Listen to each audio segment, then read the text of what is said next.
and gentlemen, may I call the speakers on stage, please? And while you're making your way here, it is my pleasure and honor to chair this first session of the inaugural Indonesia Economic Summit. And I'm joined on the stage by Ricardo Hausmann, Xiang, and Adam Schwarz. We have just heard three presentations, starting with Pak Harshat, the chairman of IBC,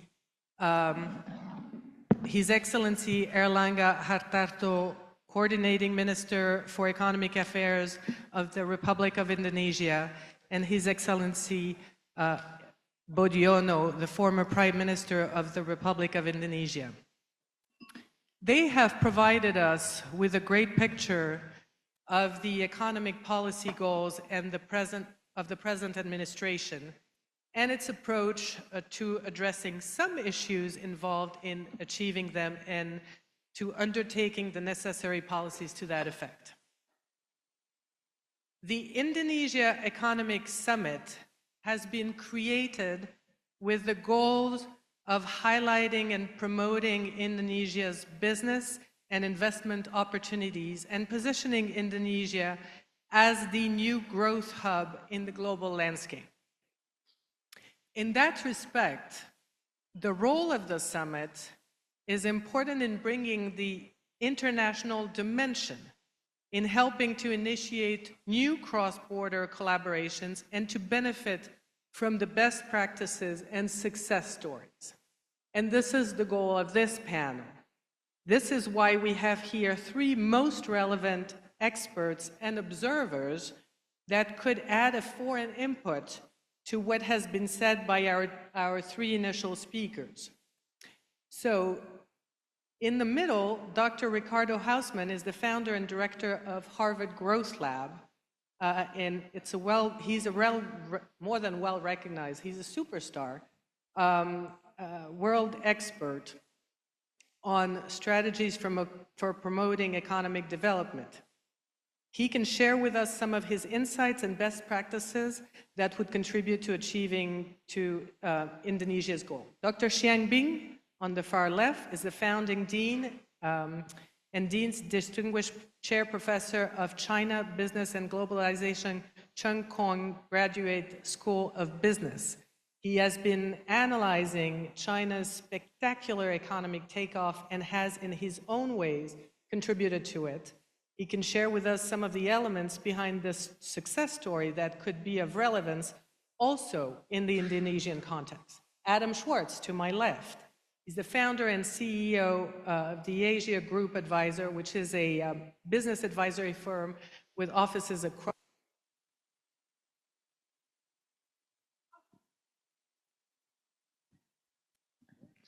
Does this work? Yeah, I'll give you the. Thank you. He's a non-resident fellow at the Atlantic Council and a former journalist. He has been an observer and an analyst of Asia for almost 40 years, and he's also the author of A Nation in Waiting, Indonesia's Search for Stability. He's considered a leading global authority on Indonesia. So we have a few minutes here for the session before Pak Luhut's address. So I would like to start and ask our panelists, and I will start with Ricardo, for the secret sauce, if you want, of economic growth. What is needed in terms of priorities and policies to get to that 8% growth rate? Ricardo, I'll give you about 5 minutes for your opening remarks, and then we'll move on. Well, first of all, thank you for this kind invitation, and thank you for the opportunity to participate in this very important and exciting meeting. I'm particularly energized by the idea of this 8% growth target, which even if is not fully achieved, I mean, just the exercise of trying to achieve it might help put things in perspective and into attention. Countries don't grow at 8% by making more of the same. All the countries that have grown at an accelerated rate do so while diversifying into more things and into more complex things. So the countries in East Asia that grew at that rate started with agriculture, moved to garments, moved to electronics, moved to machinery, to cars, to chemicals, and so on. So there's a process of transformation that is needed to achieve that kind of growth. By the way, if you're going to grow at 8%, your exports better grow at 10, 11%. So you have to think of what it is that you will be exporting at that rate. And it's not going to come from agriculture. It probably is not going to come from pure mining. So it's probably going to come with an accelerated rate of urbanization. And urbanization means that you can have urban-based value chains that are not just about value addition of something that is happening in the countryside. You will have to have other sources of growth, because by just value addition of things that happen in the countryside, you become like Brazil, and Brazil grows at 2%, not at 8%. So in the process of trying to grow at 8%, meaning changing what you produce towards new things, you will realize that the fundamental ingredient for economic output or economic growth or economic diversification is not how much capital you can deploy, not just how much general labor you can deploy, it's how much know-how you can acquire.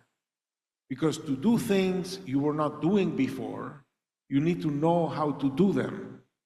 But you typically don't know how to do the things you don't do.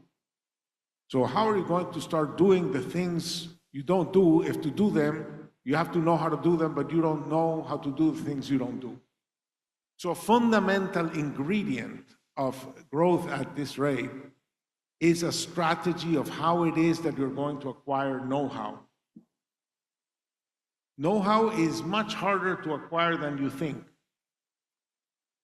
There is this recent experience of a company. I won't tell you the name of the company until the end, but it's a company that was set up by people who came from Tesla. They realized that EVs were going to take off, that batteries were going to be needed, so they left Tesla to create their own company. And they went around EV companies or companies that want to make EVs to get commitments to purchase. And they got $50 billion in commitments to buy. Then they went to Goldman Sachs and they went to Volkswagen and they said, look, I have all of these commitments. Let's raise capital to build a plant to make these batteries. And they raised $15 billion in equity. The largest equity for a startup, if you want. Then they went and they bought the best technology from China, from Japan, from Korea to make batteries. Then they hired 7,000 people from 100 different countries so they could tap into the talent of the world. And when they started to produce, they could not go past 1% of capacity, and they went broke. That's the story of Northvolt. They had the demand, they had the capital, they thought they had access to the technology, they thought they had access to human talent, and they could not put the thing together. So this is a salutary experience of how challenging it is to start doing things you were not doing before, even if you think that these things are kind of off the shelf, which they never are.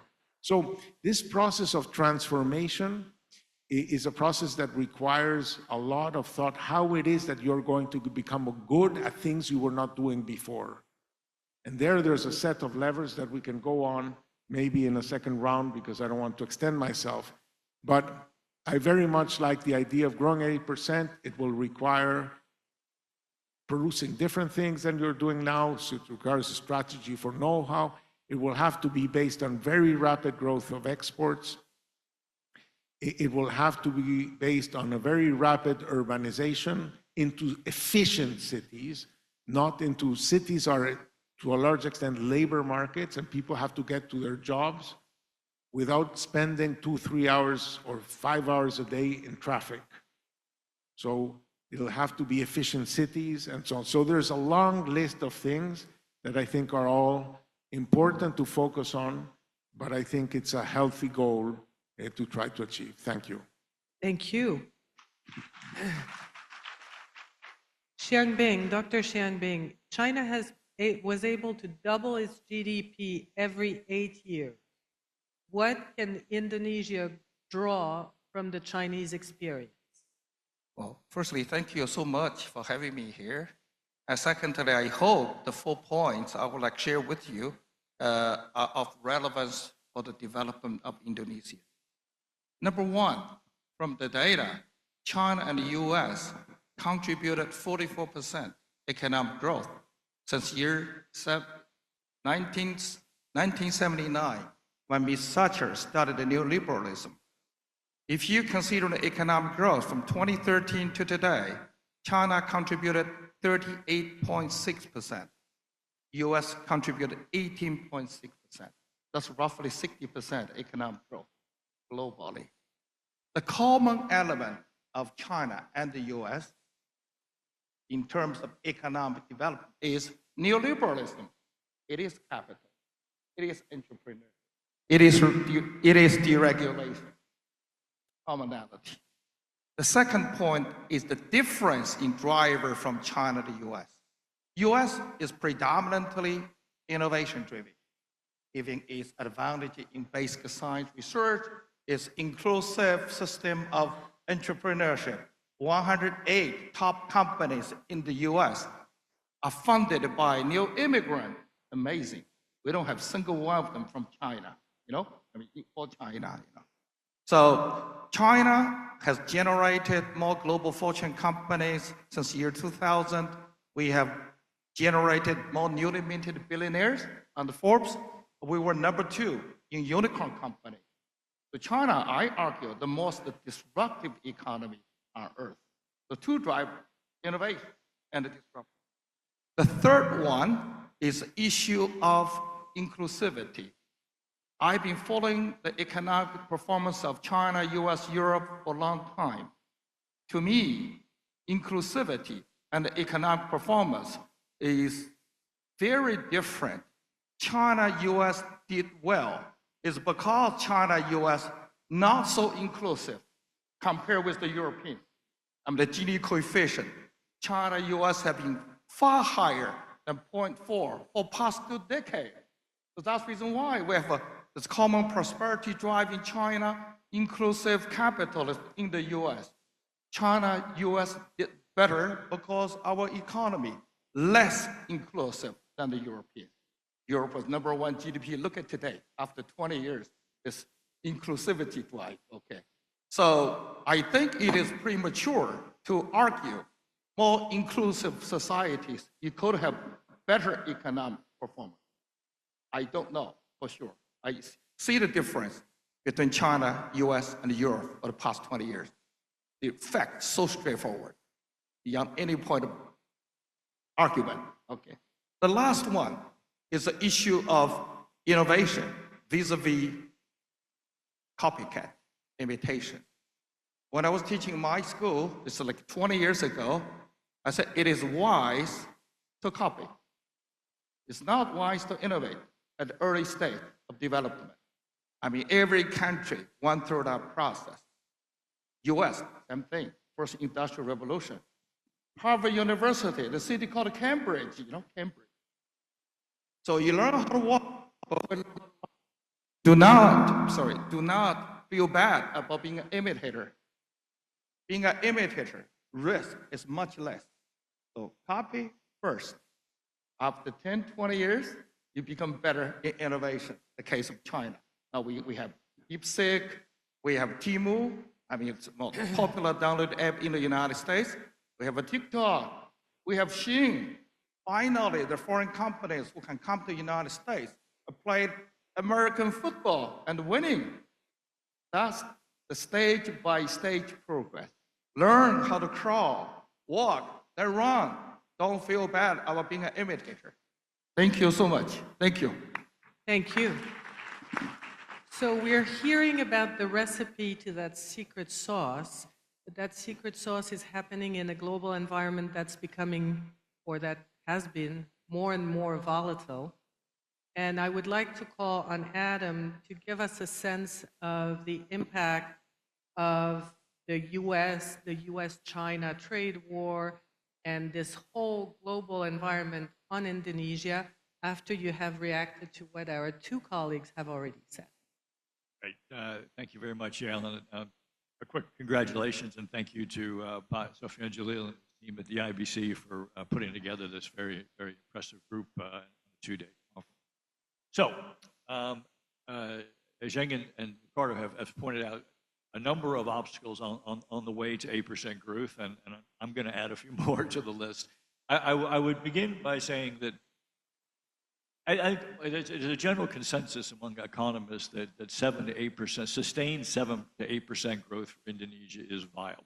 It's not an impossibility. It's a lot of work. We've talked about sort of how you do other things than you do already, and how you figure out how to do them well. There's strategies about the way you guardrail growth. I'm going to talk a little bit about the external environment. Obviously, we're in a very uncertain time, geoeconomically speaking, no doubt pretty soon geopolitically speaking. So Indonesia's ability to get to these growth targets, as Ricardo mentioned, is going to require a lot more investment, and it's going to require a lot more trade. Exports, as a result, require a lot more imports. So there's an openness component to it, which is going to need to be fundamentally different than we've had so far. On the external side, let me just mention two of the speed bumps that are out there. Both coming out of the 1-month-old Trump administration in Washington. One is tariffs. As you know, it's always a bit of a hazard to predict future policy from a Trump administration. But one of his constants has been an obsession with the trade balance and the U.S. trade deficits and doing something about it. He's already imposed tariff sanctions and tariffs on Canada, China, and Mexico. Although Canada and Mexico have gotten a 1-month reprieve, nobody thinks he's done at this stage. Indonesia this is an issue that Indonesia will need to pay attention to. Its trade surplus with the United States last year was about $14 billion. This does not put it in the top 10, but it is, I believe, that's 15th or 16th highest trade surplus. So the conversation will be coming around. Now, my sense that it's going to be an enormously difficult problem to resolve for Indonesia. There's many things that Indonesia needs and it could buy across a range of agricultural and energy products, particularly gas. On the reciprocal tariff idea, which is sort of a newer one, is a more concerning one. Not so much for Indonesia because its average tariffs aren't way out of line. Its average tariffs on imports from the U.S. are not way out of line on what the United States puts on tariffs to imports from Indonesia. The bigger challenge for Indonesia, in my view, is really just that process of trying to gain reciprocity on tariffs. A, it's bad economics, but B, it's highly disruptive. So if that process goes ahead, what you begin to see is just a lot of different signals coming out of different markets, and it's going to have potentially a very significantly disruptive effect on global supply chains.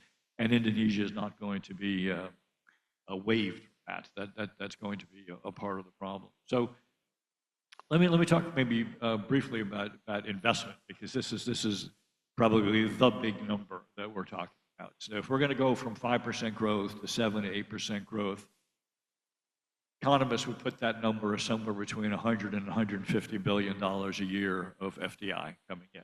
That's a doubling or a tripling of where we were last year. That's a big jump. So how do you get that? To Ricardo's point, you have to put your incentives in the right place. You have to go after the right kind of investors. You have to begin to double down on what you're already good at, but without losing sight of what you're going to need to learn to do to get up to that higher sustainable growth rate. There are still, I sort of look at it as the 3 C's. Continuity, coordination, content. So what I hear a lot from foreign investors, who are many of which, and most investors I talk to are very interested in Indonesia, there is a lot of policy shift, and that throws off investors. So establishing the strategy that Ricardo was talking about, and sticking with it, and making sure that investors don't feel that you're going to go in 2, 3 years, 5 years, the rules are going to change. Coordination. Indonesia has, obviously, to state the obvious, it's a very large country. It's gone through a very extensive decentralization program. It has gone through quite a large expansion of the cabinet in recent months. There's a lot of players. There's a lot of decision makers in the system. And investors need probably more streamlined approaches and procedures to get the answers that they need on licenses and regulations. And just more generally from debottlenecking support when they need it. And then content. Indonesia, like many countries, has a challenge between wanting to promote local content and domestic value add. It's had enormous success with that in nickel processing. But the question is, how do you balance between local content and this massive need for new capital coming into the system to get up to 7 or 8% growth? How do you find that balance? And I think there's no one sweeping answer. It kind of goes sector by sector. But if I were to generalize a comment I hear from a lot of foreign investors, that is a key area that, were there more clarity and improvement, would open the door to a considerable amount of additional FDI. Let me pause there. Thank you. So we have another 5 minutes, and I'm extending what I'm seeing in front of me. And you already started, so Ricardo started kind of positive-ish. Xiang was quite enthusiastic and energizing, and you came with the potential speed bumps. So you're the pessimist of the group. So I will ask our 2 colleagues to react to what you have said, and from a foreigner's perspective, from an observer of Indonesia, what do you see as potential hurdles that need to be watched for, and what could be done in about 2 minutes each? I'll say that one of the most dangerous ideas that is very prevalent in many parts of the emerging market world is this idea of what they call in Indonesia downstreaming.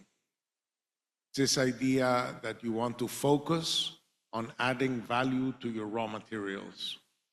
I think it's a very dangerous idea because it distracts you from seeing many of the other opportunities of growth you have in front of you. The idea that you're going to add value to your raw materials starts from the assumption that, all production is about adding value to raw materials in some sense. But why do they have to be your raw materials? Why do you focus on the raw materials that you happen to have? One way in which economic growth has happened has been less about downstreaming than about upstreaming. That you might start with OEMs and assembly, and then you generate first-tier suppliers and second-tier suppliers and things going back. So for example, to think that you're going to go to batteries because you have nickel, forgets that the example of Northvolt that I gave you about the difficulty of moving in that direction, but there's so many other things that would go into an EV besides a battery, and it's much easier to start the battery going upstream than downstream. So in general, I would say, when we do the calculation of what are the areas that are more promising to a country, there are many, many more things that you have in front of you that you could be moving up, that just don't rely on raw materials you happen to have. If China or Korea or Japan or Thailand had focused on adding value to their raw materials, they would not be where they are. So I think it's a dangerous idea that limits the set of possibilities you think about. Thank you. Dr. Xiang. From China's experience, I think the governmental investment in infrastructure as well in education is critical, especially in STEM. And then when China had the largest number of STEM students, the largest body of R&D personnel, the decoupling of China, United States, even this recent tariff, other measures of the US will not stop China, right? I mean, I learned, you cannot erase my brain, it's there. So it's so important for the education, the infrastructure. That's what I want to say. With that, and then do not try to overshoot. Do not just look at all high value added activity, starting from lower level, labor intensive, step by step, one by one. Do not become too ambitious. So that's my 2 cents advice. Thank you. Yeah. Thank you so much. I believe we are out of time, and I'm sorry about this because I would like to get the audience also to participate. In future sessions in the next 2 days, please, I hope we'll have an opportunity to have that discussion. Please find our speakers. So I'm not going to try to summarize this whole discussion. However, what I retained is beware of tariffs, bring investment, beware of downstream, and focus on your infrastructure. Am I missing something? It's very short. I would like to thank our panel. Again, I encourage you to find them. They will be here for the day, so find them, continue the discussion. Thank you so much. Please give a big round of applause to our panel. Yael, thank you very much for leading this moderated panel, and also thank you to all speakers. And we have a token of appreciation to deliver to all of our speakers as well as moderator this morning. And for that, would like to invite the Board of IBC representative, Mr. Husodo Angko Subroto, to deliver the token of appreciation to all speakers and moderator.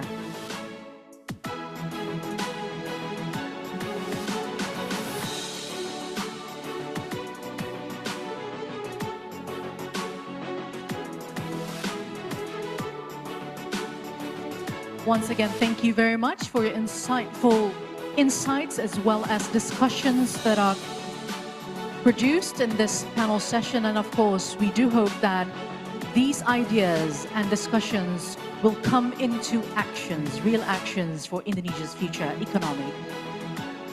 Once again, let's give a big round of applause to speakers and moderator for this session. And thank you, Mr. Husodo Angko Subroto. And let's have a group session of photo now.